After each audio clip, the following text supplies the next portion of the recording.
Tags are a fantastic way to further segment out your database.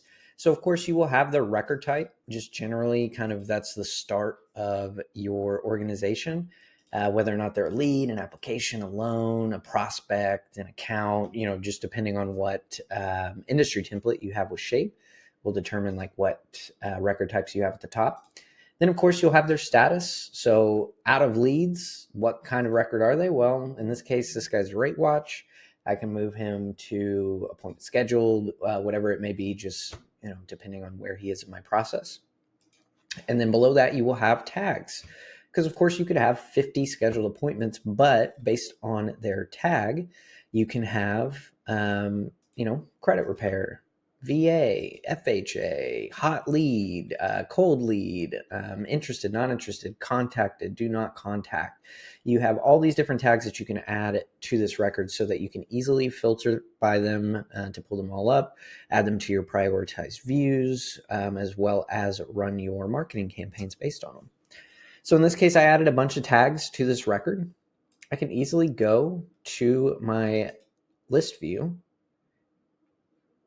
and in the top right, you will have your filters. Give that a second to load up here. And you will have a tags field that you can filter by. So I can say, hey, show me everybody with the tag of contacted and the tag of AI call test. I know that record has both of those. I just hit apply. It's going to think about it for a second, find those records for me, and it's going to pull up anybody with those tags. And I can see Corey Chance is there. I'm going to jump into settings because, of course, you'll have some default tags that you can use within your system. But if you go to settings and under custom configuration, you will find manage tags. This is where you can easily delete any tags you know you're never going to use that come out of the box. And then, of course, you can add new tags in the top right. Just give it a name and a description that you want to use for it.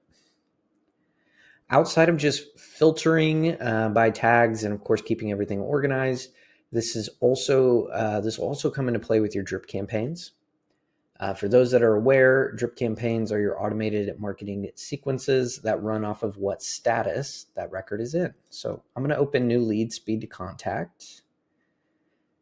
All drip campaigns will always start when they reach that start status, but you have advanced conditions that you can add on top of that include tags.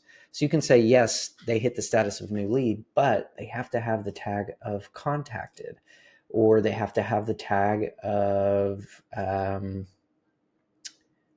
first time home buyer. This way you can always add additional things on top of just them reaching a particular status. You can use tags as a way to further segment that out. Hopefully this video helps highlight what tags do, how to create new ones, how to utilize them. If you have any follow-up questions on tags, don't hesitate to reach out to help@setshape.com.